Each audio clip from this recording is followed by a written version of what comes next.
Hey guys, Moose here. Welcome back to another episode of Stonehearth. We're just cleaning up some trash here. Let's go deal with these assholes too.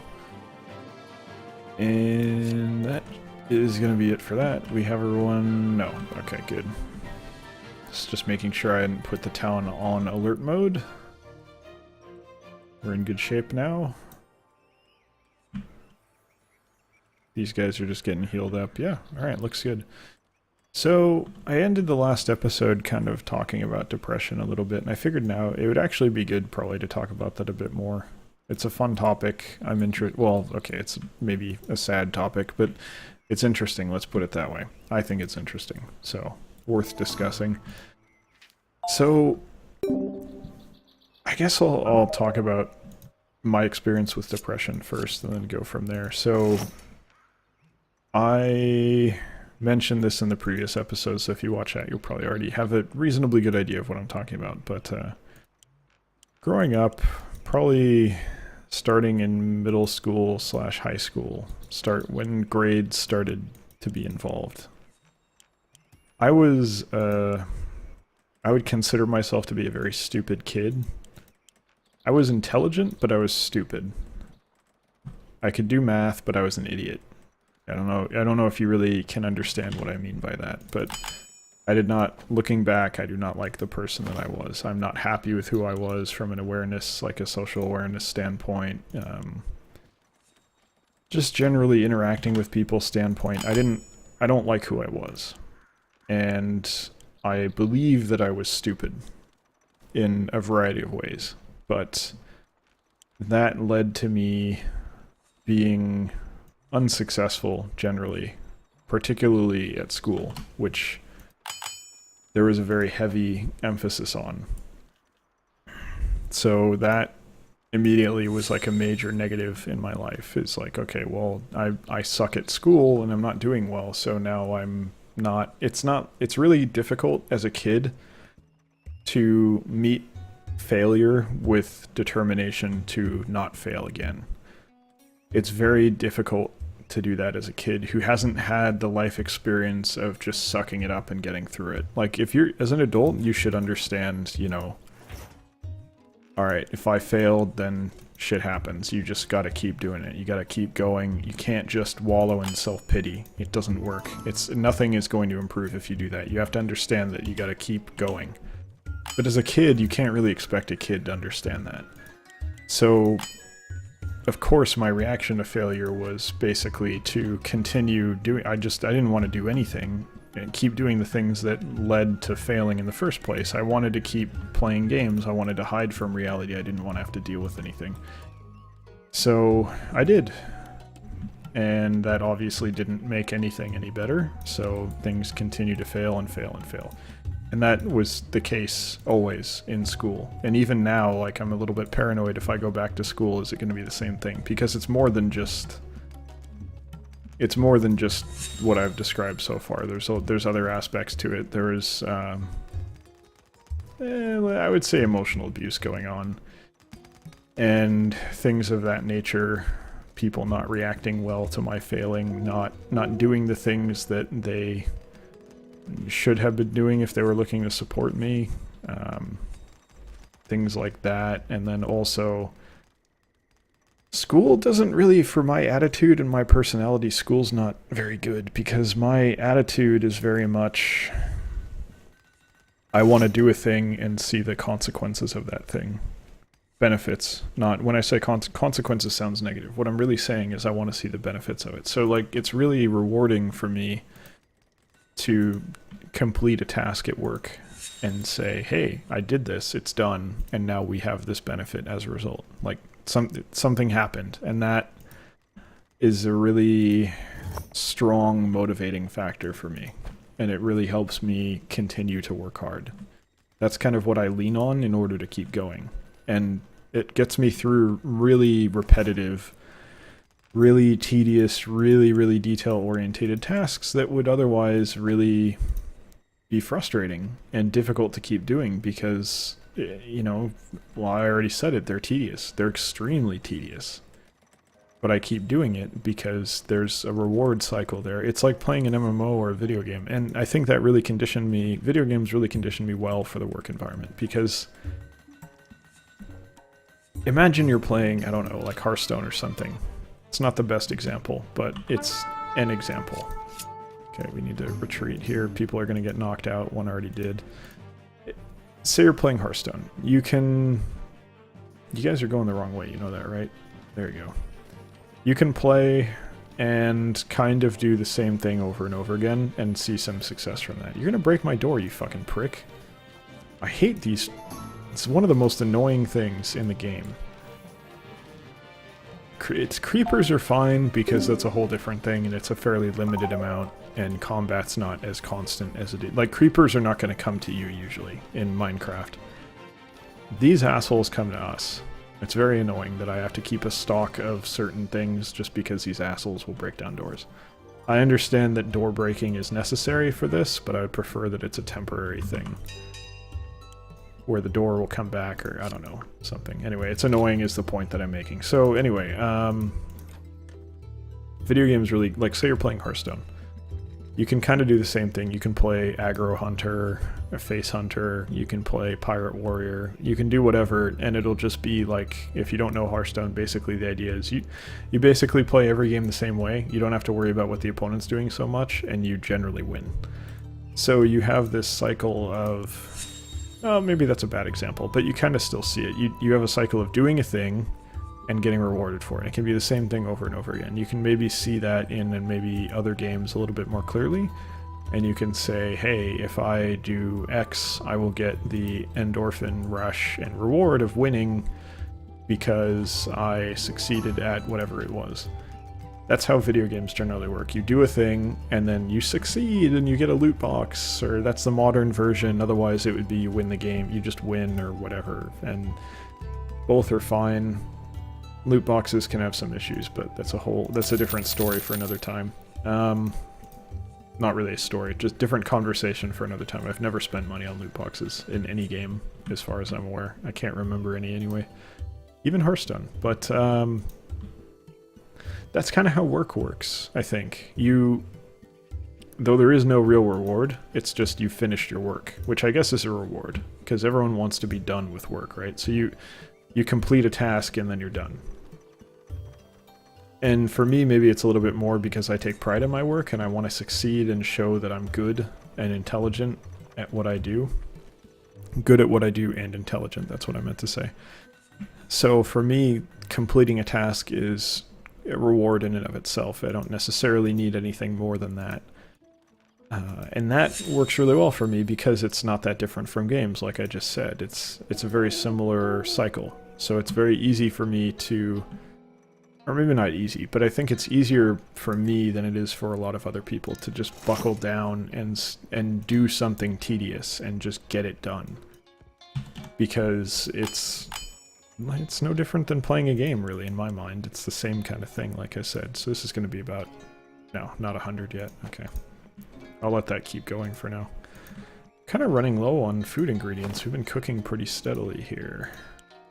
Could use another weaver, but I don't really care enough to promote one. I don't think we don't actually need anything. We're just doing weaving stuff to stockpile ingredients and consolidate materials, mostly. But yeah, so that reward cycle didn't exist in school. I didn't feel good after doing anything. It was only really with math where I felt like, hey, this was a problem and I solved it, and that felt good. And that was sort of maybe a similar kind of reward cycle there. But otherwise, I didn't really feel it that much. I wasn't getting that feeling from much of anything. So it was difficult for me to motivate myself or be interested, because not only do I not really feel like I'm getting anything out of it, I'm also miserable already and failing already, not seeing success. And it's really difficult to motivate yourself when you don't have that life experience yet, because I'd only known school. I'd never worked before. I didn't stop to work between high school and college, and even if I did, that wouldn't have helped me in high school. So I didn't have any perspective but I also didn't have any life experience or anything. It just like, it's a really shitty situation for me, and I don't really totally understand how anyone can expect kids to kind of make it through anything really successfully, because it's hard. Like, you don't know any bit. You're just throwing kids at this task of going to school and learning stuff for fucking 10, 20 years almost, and you expect them to just be good with it, understand what they need to do and why, and just go. And there's no...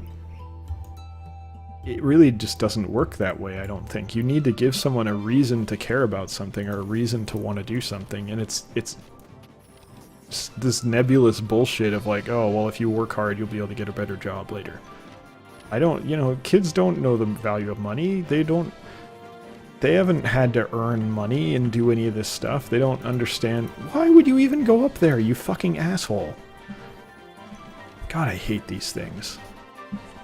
But a kid has no perspective on any of that stuff. They don't understand the value of money that is, dictated by how hard you have to work to get it. And they don't understand what it's like to have to get up every morning for 5 years. And that's my experience. I've been at my current job for 5 years. But it's not 5 years, it's the rest of your fucking life. They don't know what it's like to be in that mentality of like, well, this is it. I mean, this is what I'm going to be doing until I die, almost. I'm going to be here, especially the way the economy's going, and I know we don't want to get into this, but I don't appreciate things that the preceding generation has done to our economy and my generation's ability to retire. So I'm not going to get into that here, but let's just say, like, I think it's not entirely unreasonable to suggest that people in my generation may be working a lot longer than our predecessors would have or did. And that frustrates me very deeply, but let's leave that for another time. But the point is, and none of that is something you can expect a kid to understand. Anyone in high school or even college is not going to understand that. So how can you expect them to motivate themselves through that? And I don't get it. I don't understand where the average person would get motivation for that. And maybe that's what it is. Maybe the whole point of school is that it separates the average, that basically it separates people based on how well they can motivate themselves. That's maybe what it is. And I don't know. And is that valuable to society? Is that actually generating a meaningful, like, metric to judge people's worth by? Because we are talking about worth here, because that dictates to a degree how much money you're going to make later in life, and that is how a capitalist society determines value. So, is that how we do that? Is that what we believe? Is that how our society works? I think the answer is pretty clearly yes, because that is literally how it works, but I don't know if we actually believe that. I think that's just kind of how things are done. That's not necessarily what we genuinely believe as individuals, so I don't know. It's tough. But anyway, so that all of that kind of led to me being pretty depressed for a long time. I can do 20, yeah, okay. And pretty much since I could recognize what depression was, I have been depressed. Or I was depressed, because I'm no longer in that boat. But after college, I came back home to California, and I started working a shitty job. And I think that was what did it. I worked it for about a year. It was a retail electronics job. I've talked about it before. I have a lot of stories about that. The place was a complete shithole. I honestly hope that company goes completely out of business. Just to give you an idea of this is how this company operates, just so you can understand kind of generally how you can expect us to have been treated. 2 stories, I think I've shared both of them before, but I'll recap them for you here.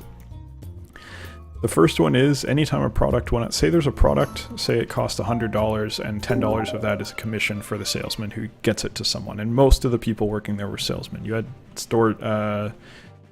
You You had stocking personnel who would put stuff up on shelves, but the only people that stayed as those guys were idiots.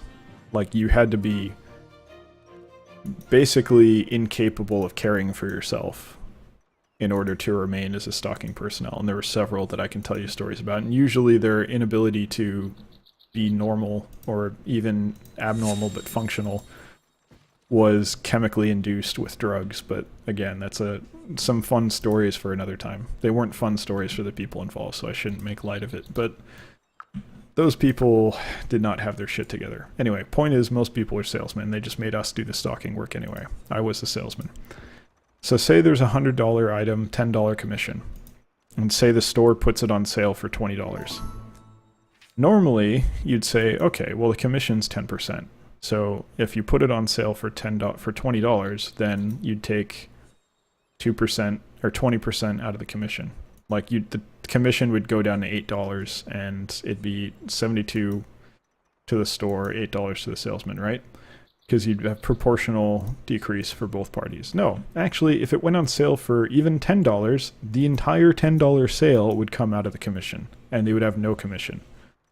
So literally any sale item, if you ever bought it at that particular chain from anyone, there was no commission. So really, when there's a sale at this store, the salesmen aren't putting it on sale. Or sorry, the store isn't putting it on sale. The salesmen are. The employees are putting it on sale. They're saying, here, take our money, take our income, and buy this product instead of this other one. So they really do not give two fucks about their employees there. And then the other thing is, on an individual basis, the department manager we had there was this Indian woman. And what she would do was periodically, and I don't know what triggered this to occur, but periodically she'd like systematically go through everyone in the department, pull us aside, and like write us up for just anything. It didn't matter what. No one could ever meet the quotas because there was a store credit card that had literally no benefit to the customer. And I mean that sincerely. There was genuinely no reason whatsoever for a customer to ever get one. There was no discount, there was no, the rate was obviously horrible because it's a store credit card, they always are horrible. There was nothing. There was no rewards program, not a single fucking thing. It was a horrible deal, and we had to get like 5 per week, and no one would ever have any fucking reason. I think I saw one person in the entire year that I was there sign up for one. No one would ever want one of those fucking things, because there's no reason to have it. And yet we had a quota for it because some dipshit fucking salesman sold the owners of the business on the idea that it's like, oh, hey, check this out. You can fuck your customers even harder. Horrible, horrible product. In fact, it wasn't even a product. It was a license to screw you over. That's all it was. Because, again, no benefit whatsoever to the person getting it. So she'd write us up for something, and then, like, not even 2 minutes later, you'd be like, hey, come here. And we had like a, you know, every store has this. You have a place where the employees can look stuff up on a computer. So she would always hang out there because literally the only thing she'd ever do would be yell at people and look at stuff on Amazon. So she would like call one of us over after yelling at all of us and say like, hey, what do you think of this purse? And like, I nearly started screaming at her the first time she did that to me. But I held my tongue and got out of that shithole. But you can kind of understand the environment that I was in at the time, and that kind of was a wake-up call. Like, I don't want this. I was working hard because it was a job. I pride myself on working hard at any job, and I worked hard there, but they didn't deserve it, and I took my business elsewhere, so to speak, and I could not possibly be happier. It's gone way better. And I do complain about my job, but believe me, not a single fucking thing that has ever happened at my current job is anywhere near as bad as what happened at that previous job. So, just to put things in perspective, when I complain about being busy and stressed out and tired, like, it's so much worse in the past. So, I really am happy where I am right now. It's just a lot of work, and adding a YouTube channel on top of that doesn't really do me any favors. But, you know, I want to do this. I'm doing this because I want to. I want to work hard. I want to earn nice things for myself and my family in the future, and this is how I do that. So anyway, yeah, basically to wrap it up, that whole experience kind of pushed me to say, oh shit, you know, I need to find something. And then like around the time I'd been there for a year, I started applying to places off of Craigslist, like 20 or 30 a day, and like writing up cover letters, tweaking my resume, all kinds of shit, just doing everything I could to get the fuck out of there. I needed to get out. I was so miserable, and I made it out.